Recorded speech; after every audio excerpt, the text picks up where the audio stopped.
आज से शुरुआत हो गई है सावन के पहले सोमवार के साथ और सावन के पवित्र और पावन दिनों में महाकाल नगरी की छटा एकदम निराली होती है। दरअसल देवों के देव महादेव का आशीर्वाद पाने के लिए देश के कोने कोने से भक्त उमड़ते हैं और सुबह सवेरे महाकाल की भस्म आरती के दर्शन करते हैं।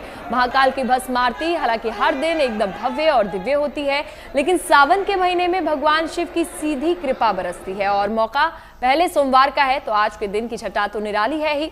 भगवान शिव का पहले पंचामृत से जलाभिषेक किया गया, पहले दूध और फिर दही और फिर घी से महाकाल का अभिषेक हुआ। इसके बाद शहद से उनका अभिषेक किया गया और फिर महाकाल का श्रृंगार हुआ।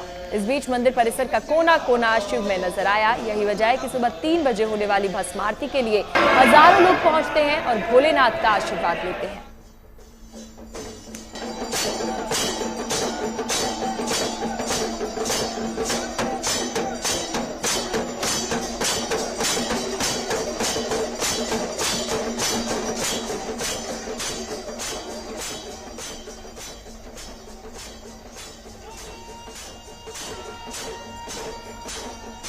और देखिए, महाकाल की नगरी के बाद अब आपको लिए चलते हैं काशी विश्वनाथ धाम में, जहां आस्था और विश्वास की बयार बह रही है। हर तरफ भोलेनाथ के भक्त महादेव की भक्ति में लीन हैं। सुबह सवेरे जहां काशी विश्वनाथ की भव्य दिव्य श्रृंगार आरती हुई, जिसमें भारी संख्या में श्रद्धालु पहुंचे। मौका पहले सोमवार का है तो विश्वनाथ का पहले पंचामृत से अभिषेक किया गया, उसके बाद रुद्राक्ष से महादेव का भव्य श्रृंगार हुआ। इसी बीच काशी विश्वनाथ को जल चढ़ाने के लिए आ रहे श्रद्धालु और कांवड़ियों पर पुलिस प्रशासन की ओर से पुष्प वर्षा भी की गई। तो तस्वीरें आपको दिखा रहे हैं, देश के अलग अलग मंदिरों की तस्वीरें हैं। देखिए, कांवड़ियों और भक्तों पर किस तरह से फूल यहाँ पर बरसाए जा रहे हैं। क्योंकि आज सावन का पहला सोमवार है, इस सोमवार को और भी खास बना देती है इन तमाम श्रद्धालुओं की वो भक्ति जिसमें पूर्ण तरह से लीन इस वक्त दिखाई दे रहे हैं।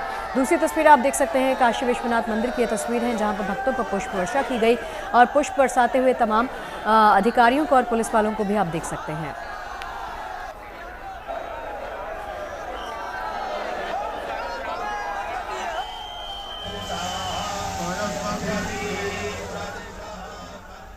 और देखिए, भक्ति भाव में लीन श्रद्धालुओं की तमाम तस्वीरें देश भर के अलग अलग मंदिरों से आ रही हैं। सवाल उसी से जुड़ा हुआ। अरविंद जी, आपसे मेरा सवाल है कि हम जलाभिषेक और रुद्राभिषेक का जब भी जिक्र करते हैं, सही विधि क्या है, सही तरीका क्या है रुद्राभिषेक और जलाभिषेक करने का? क्योंकि कई बार आपको एहसास नहीं होता, आप गलत तरीके से कर जाते हैं। अगर आप सही तरीका बता दें और किस विधि विधान के साथ करना चाहिए वो भी।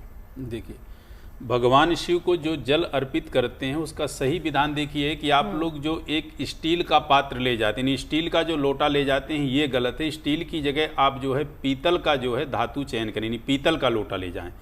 पीतल के लोटे में आप दूध मिश्रित जल, उसमें चीनी आदि कुछ भी डाल के चढ़ाएंगे तो वह आपका 100% शुभ है और किसी प्रकार का दोष नहीं है। तांबे के पात्र में यदि आप जो है दूध लेते हैं और उसमें जल डालते हैं तो बिल्कुल जहर की भांति भगवान शिव को बन जाता। उसमें जितना चढ़ाने का पुण्य नहीं वो आप पाप कमा लेते। तांबे के पात्र में जल चढ़ा सकते हैं लेकिन दूध नहीं मिला के चढ़ा सकते। एक तो ये भगवान शिव और माँ पार्वती की जो अर्ध सीमा है, वो परिधि है जो, उसका कभी भी आप पूरा परिक्रमा ना करें। भगवान शिव की जो परिक्रमा होती है अर्ध होती है। इसके साथ साथ जो बेलपत्र आप लोग चढ़ाते हैं तो बेलपत्र चढ़ाना महान पुण्यप्रद है, लेकिन ये जान लीजिए कि सोमवार को बेलपत्र नहीं तोड़ते हैं, अमावस्या और पूर्णिमा को भी बेलपत्र नहीं तोड़ते हैं। जो आप पंचामृत चढ़ाते हैं तो पंचामृत से पहले जल अर्पित करते हैं, उससे पहले भगवान शिव का ध्यान करते हैं और इसमें जो 5 चीज़ें चढ़ाते हैं, 5 चीज़ों का क्रम है। सुन लीजिए क्रम क्या है। सबसे पहले दूध अर्पित करें, दूध के बाद फिर जल चढ़ाएं, जल के बाद फिर जो है आप घी अर्पित करें, घी के बाद फिर जल चढ़ाएं, फिर आप जो है शहद अर्पित करें, शहद के बाद फिर जल चढ़ाएं, फिर इसके बाद आप जो है चीनी अर्पित करें, चीनी के बाद फिर आप जो है जल चढ़ाएं और फिर 5 का मिश्रित दूध दही घी शहद का अर्पित करें। दूध के बाद दही है, शायद मैं घी बोल गया, दूध के बाद दही है, दही के बाद फिर जल घी।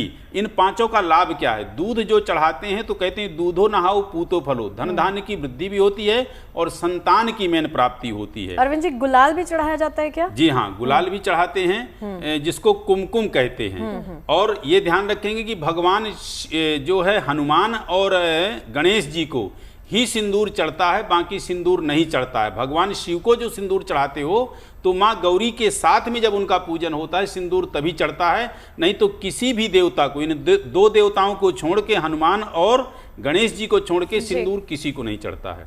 तो जो 5 चीजें आप चढ़ाते हो, दूध से आपको पुत्र की लाभ मिलता है, दही से आपको जो है पशु प्राप्ति और यक्ष्म रोग से जो है छुटकारा मिलता है, घी से आपकी जो है वृद्धि होती है, और जो आप शहद चढ़ाते हैं उसमें जो है प्रचुर लक्ष्मी की प्राप्ति होती है, और जो आप चीनी चढ़ाते हैं उससे धन धान्य की वृद्धि होती है। और 5 चीज़ों को जो मिक्स चढ़ाते हैं तो जो आपके जीवन में धर्म अर्थ काम मोक्ष है, इस चारों पुरुषार्थों की प्राप्ति होती है। और विशेष करके जो गन्ने का रस से अभिषेक करते हैं, लक्ष्मी की प्राप्ति होती है। जो जल से और कुशोदक जल से करते हैं, उस जल में कुश को जो है निचोड़ करके उसका रस करते हैं, तो रोग आदि व्याधि बीमारी से उसको छुटकारा मिलता है। और एक मंत्र और कहना चाहूंगा, इस श्रावण के महीने में महामृत्युंजय मंत्र सुन लीजिए। प्रायः मैं देखता हूं कि महामृत्युंजय कुछ का कुछ बोलते हैं, मूल मंत्र भी इसमें आएगा और संपुटित मंत्र आएगा जो 52 अक्षर का है। सुनिएगा अच्छे से।